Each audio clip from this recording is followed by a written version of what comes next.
Bienvenue dans le cours 27 de la branche 20 et connaissances générales hélicoptères, les autres systèmes. Le NOTAR. NOTAR signifie No Tail Rotor, pas de rotor de queue. Un NOTAR fonctionne grâce à une soufflante, une turbine, qui souffle de l'air dans la poutre de queue et cet air dirigé à l'arrière permet de créer la force anti-couple. La poutre de queue a aussi une forme particulière qui lui permet de générer une certaine portance grâce au downwash, au souffle créé par le rotor principal.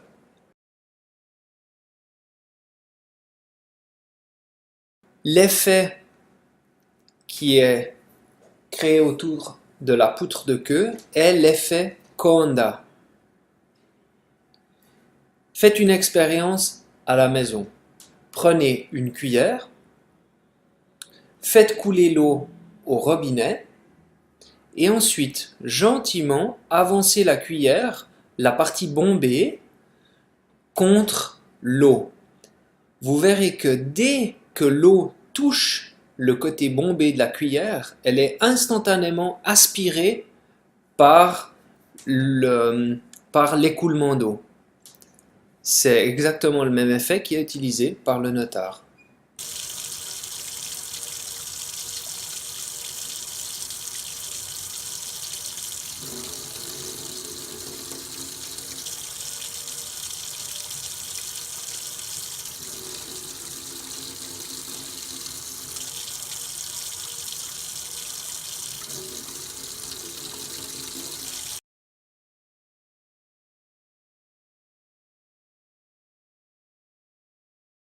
L'engrenage.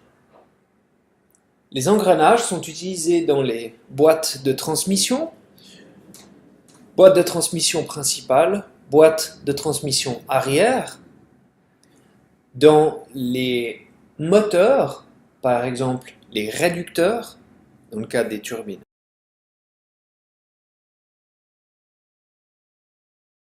On retrouve ici la transmission d'un hélicoptère avec le moteur, la boîte de transmission principale qui permet de réduire le nombre de tours entre le moteur et le rotor principal et de renvoyer aussi de la force de rotation jusqu'à la boîte de transmission arrière qui, elle, réduit encore les tours pour le rotor anticouple.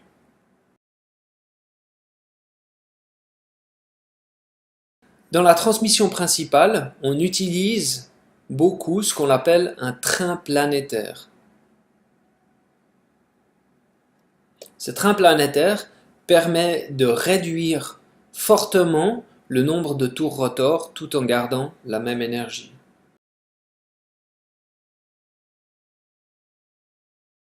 Sur un moteur à piston, si on devait démarrer le moteur en même temps que l'on faisait tourner la transmission, les efforts seraient beaucoup trop importants et notre démarreur ne tiendrait pas le coup. Respectivement, on devrait mettre un démarreur de 1500 kg pour avoir la force nécessaire à faire tourner tout le système. On utilise donc des embrayages.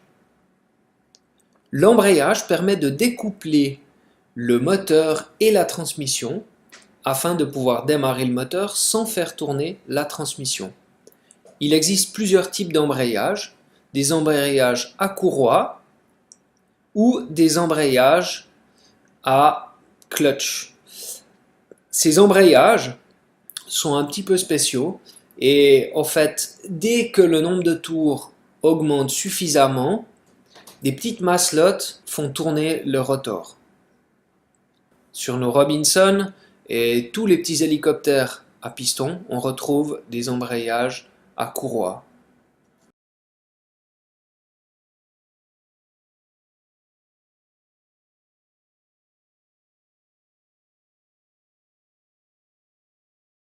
La roue libre. Si notre moteur tombe en panne, en vol, notre rotor devrait entraîner la rotation du moteur avec lui. Dans le cas d'un moteur à piston, avec les compressions, les efforts seraient trop importants pour permettre au rotor de tourner librement. On aurait une perte des tours trop élevée, impossibilité de tourner en autorotation et donc s'en suivrait un crash inévitable. On utilise les roues libres afin de découpler le moteur et le rotor lorsque le moteur tombe en panne. La fonction d'une roue libre est par exemple là, lorsque le moteur tourne, les petits galets font tourner la transmission, et lorsque la transmission tourne plus vite que le moteur, par exemple une panne moteur, les galets se replient et le moteur n'est pas entraîné. La transmission tourne librement. Il y a plusieurs types de roues libres en fonction de la conception.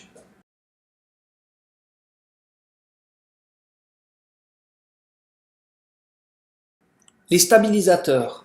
Les stabilisateurs des hélicoptères aident à la stabilisation en vol de croisière pour permettre d'avoir moins d'efforts dans les commandes et aussi parfois permettent d'éviter les vibrations. Les stabilisateurs que l'on retrouve principalement sont les stabilisateurs horizontaux qui permettent en vol de croisière de maintenir le nez un peu plus haut sur l'horizon afin d'éviter que l'hélicoptère ait toujours le nez à 45 degrés en bas, et les stabilisateurs verticaux qui permettent de maintenir la direction de vol et de réduire l'effort du rotor anticouple, respectivement de réduire l'effort au pied. C'est pourquoi plus on accélère, moins on a besoin de pieds de puissance, grâce aux stabilisateurs verticaux. Demandez à un pilote de Lama, par exemple, qui n'a aucun stabilisateur verticaux, comment se passe un vol de croisière.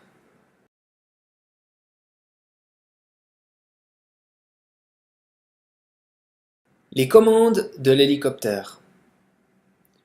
On a 3 commandes principales sur un hélicoptère. Le cyclique, qui permet de contrôler l'assiette, le collectif, qui permet de contrôler la quantité de portance générée par le rotor principal, et le palonnier, qui permet de contrôler la direction ou l'axe de lacet.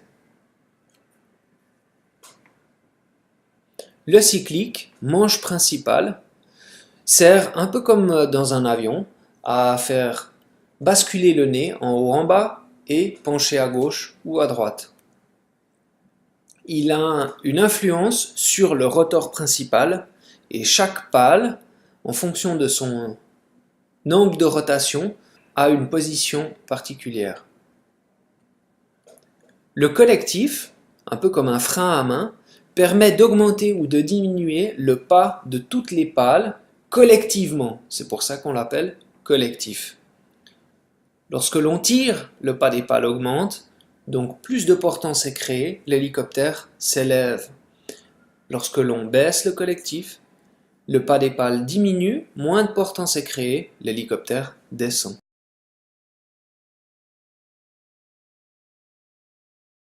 Le palonnier, les pédales, permet de gérer l'axe de lacet. Il y en a 2, une à gauche, une à droite. Lorsqu'on appuie sur le pied gauche, le nez part à gauche, et lorsqu'on appuie sur le pied droit, le nez part à droite. La chaîne de commande va depuis les pieds jusqu'au rotor anticouple, où là, une variation collective du pas du rotor anticouple permet de tourner à gauche ou à droite.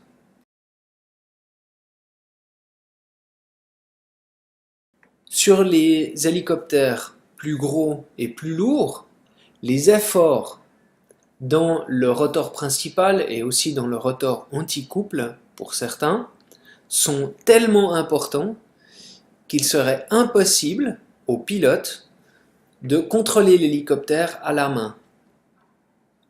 On parle là d'efforts de parfois plusieurs dizaines ou plusieurs centaines de kilos.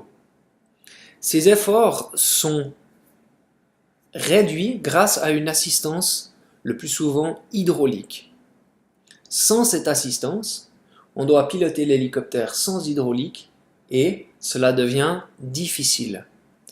Sur des hélicoptères beaucoup plus gros, par exemple un Super Puma, sans l'assistance hydraulique, il serait impossible de piloter l'hélicoptère. Sur les hélicoptères un peu plus petits, comme les Robinson R-44, R-66 ou les écureuils, les Jet Ranger, il est possible de piloter l'hélicoptère sans l'assistance hydraulique. Merci pour votre attention.